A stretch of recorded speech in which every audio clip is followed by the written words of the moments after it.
Hi, it's Teresa from Dodge, and this week on Nature to Go, we're going to talk about something you can do to help birds at this time of year. Early spring is one of the most challenging times for birds because the birds that are here have eaten a lot of the foods that were around. And then you have birds that are returning, like red-winged blackbirds. And the foods that they normally eat aren't necessarily around for them yet.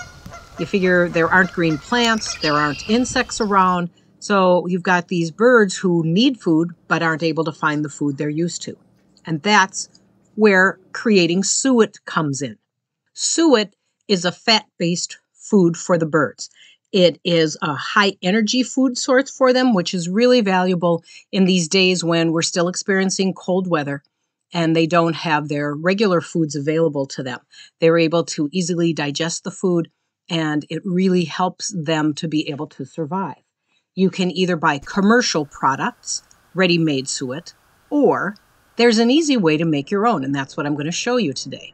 If you look online, you can find a lot of different recipes for making your own suet.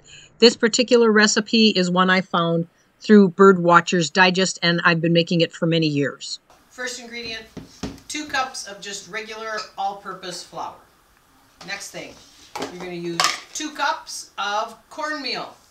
Doesn't matter if it's the yellow or the white. So 2 cups, I've got just a little bit left, so we're going to put it in that way.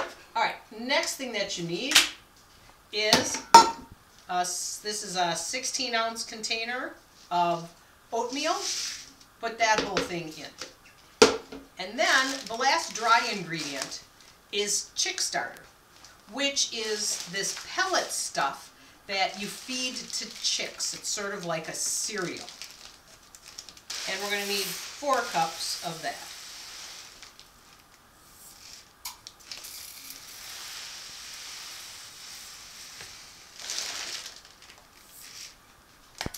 And then you're just going to mix that together. I just use my hand to do that part. The next 2 ingredients are ones that you're going to microwave, and that's 2 cups of creamy peanut butter,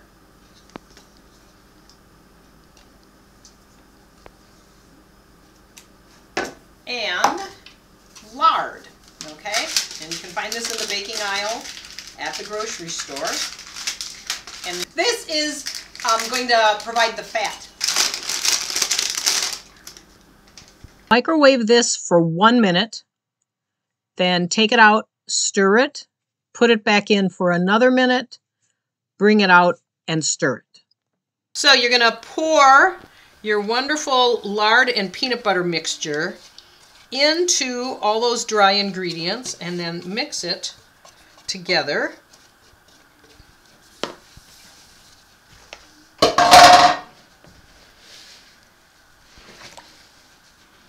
And this will take just a couple of minutes to get it totally combined.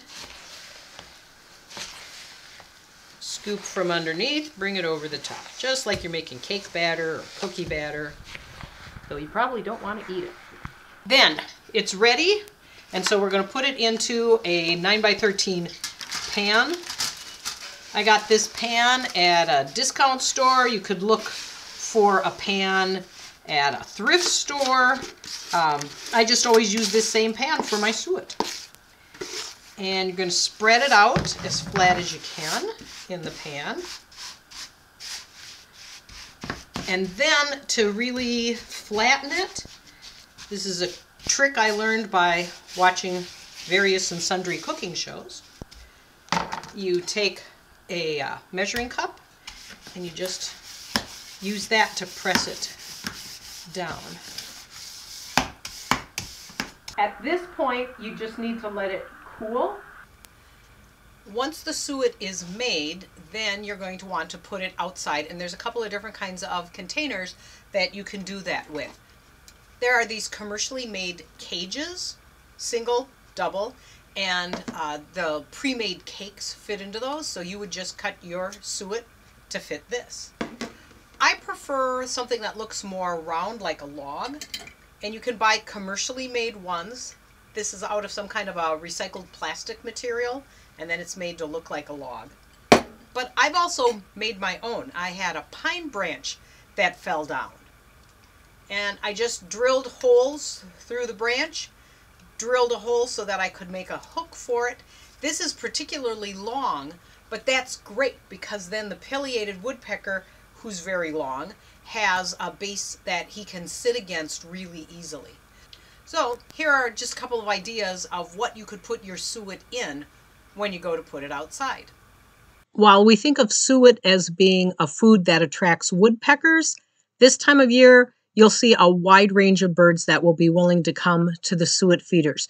So you'll see things like chickadees and the different kinds of house sparrows and house finches. And I have red-winged blackbirds and grackles that show up and are the main ones who are eating the suet this time of year. So help out the birds by continuing to feed them.